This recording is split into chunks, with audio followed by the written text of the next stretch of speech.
Professor Ryan Lister studies the epigenome, the molecular signposts added to the genome to regulate the activity of the underlying genetic information. His development of key techniques to map the epigenome has enabled major advances in our understanding of its role in gene regulation in both plants and animals.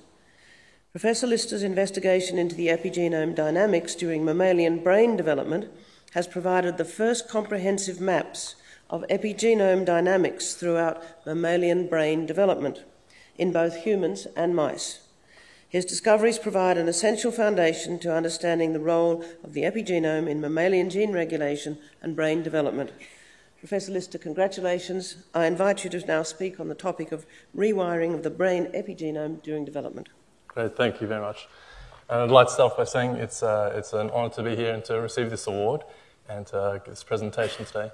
I'd also like to start out up front by acknowledging the colleagues that I've worked closely with on this work at the University of Western Australia and at the Salk Institute for Biological Studies, as well as the funding sources which are really critical for doing this work, including the Future Fellowship from the ARC, which gives great support, and NHMRC funding.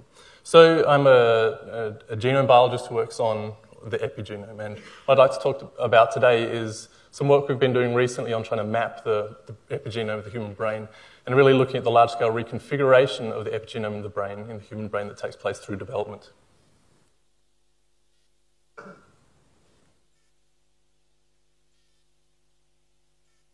Okay, so the human body clearly is an incredibly complex machine, and a lot of this complexity is due to the vast array of different cell types which are utilised by the body to make the form and function. Now, if you look throughout the human body, then there are hundreds of different cell types. But the thing about all these distinct cell types is that they all contain essentially the same genome sequence. So you're getting this great complexity throughout all these cell types, but it's generated with the same underlying information in the genome sequence.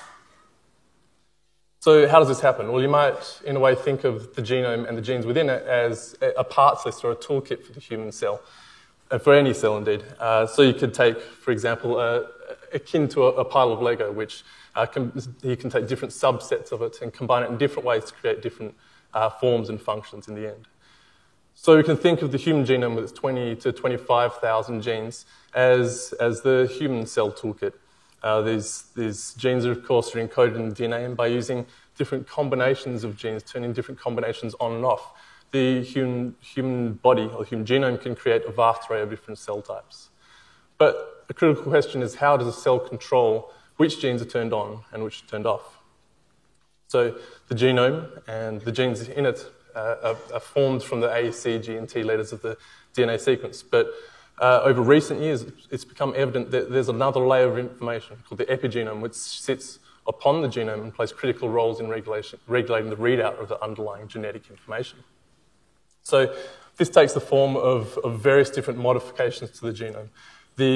One of these being DNA methylation, which is a chemical addition to the DNA itself, or histone modifications, again, chemical modifications of the histone proteins around which DNA is wrapped. And these modifications, the addition to the DNA or histones, can have the effect of altering the chromatin compaction, the genome structure, so that regions of the genome can be opened and accessible or closed and compact.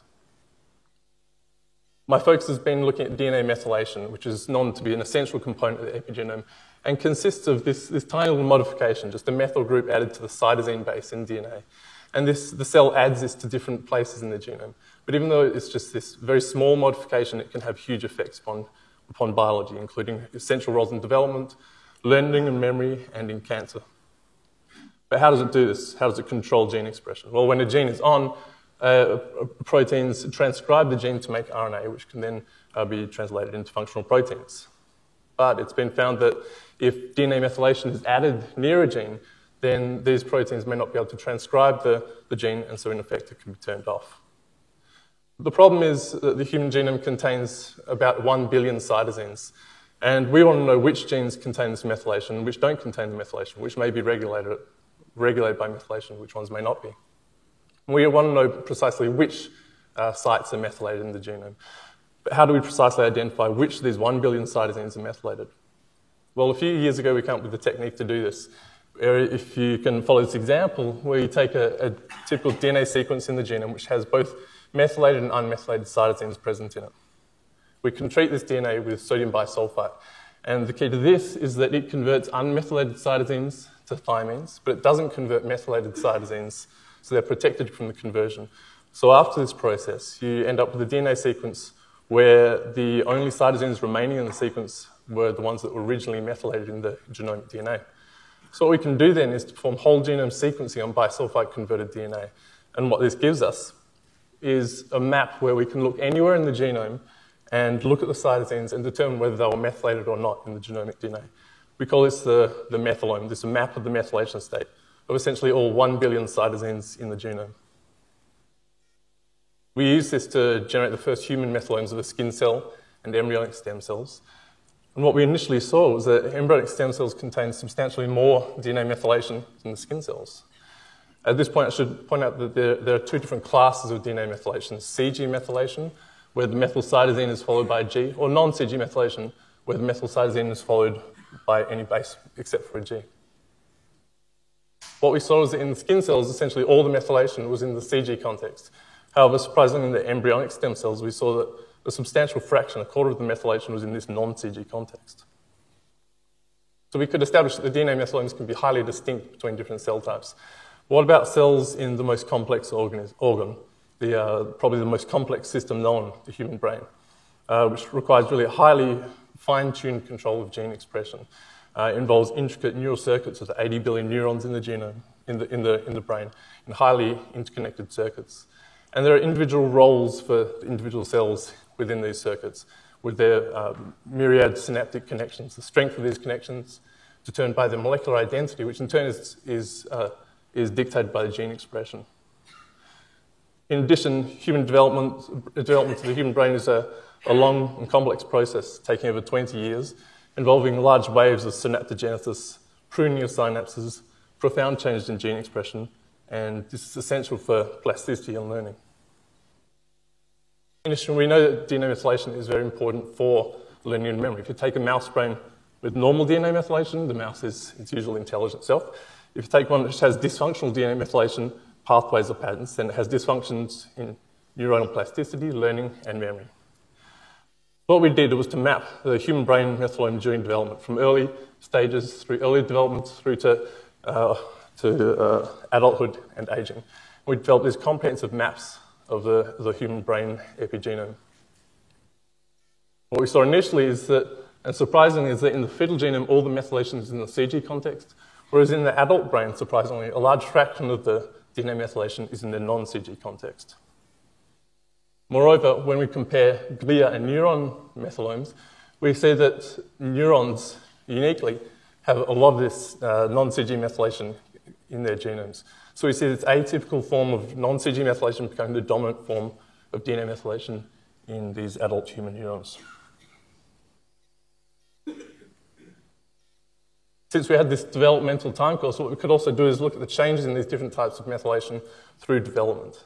What we saw is if we look at this CG methylation, it largely doesn't change en masse throughout development. But if we look at this non-CG methylation, its atypical form, we see that it increases significantly in the early stages of postnatal development and peaks during adolescence. Interestingly, if we look at the density of synapses in the human brain during these developmental times, we see that the synaptic density increases massively in these early postnatal stages, right when we're seeing the increase in the non-CG methylation. So we see that this non-CG methylation, this unique form that we find in the human brain, accumulates during this early childhood and adolescence, and that it reconfigures the neuronal epigenome during the critical period for brain maturation and cognitive development. And finally, just to finish up, we noticed a very interesting association between gene activity and non-CG methylation. And that if you look at genes that are highly expressed, which are turned on, you don't see any of this non-CG methylation in the genes. But if you look at genes that are switched off, we find very high levels of this non-CG methylation.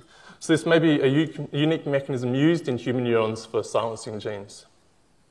So we think here that we've found a new or previously unanticipated mechanism for regulating gene activity in neurons. And the importance of this in the brain is that DNA methylation may allow reversible control of gene expression in individual neurons, and this may enable the functional plasticity and the flexibility which is required for neurons and brains to remain flexible throughout our lifetimes. Thank you.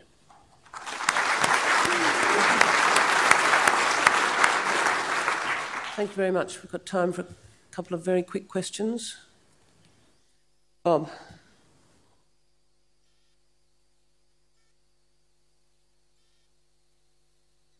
Bob Williamson, University of Melbourne. Do you think there's a prospect of being able to do single-cell analysis of methylation? Because in the long run, that's really what you want, isn't it? I mean, this is an average, obviously, for many thousands of cells. It would be nice to know cell by cell what's going on. Is that really something we're ever going to be able to do? Yeah, you're exactly right in that that's essentially the level that we need to get down to. Right now, it's complicated by the fact that sequencing a single cell's genome for a start is not trivial. But this bisulfite conversion method that we utilize actually degrades the DNA. So you're starting by damaging a lot of the DNA and then trying to couple it with single cell sequencing. But the techniques are coming along rapidly. So within the next few years, I think we'll probably make good progress on that. Georgia. Hang on.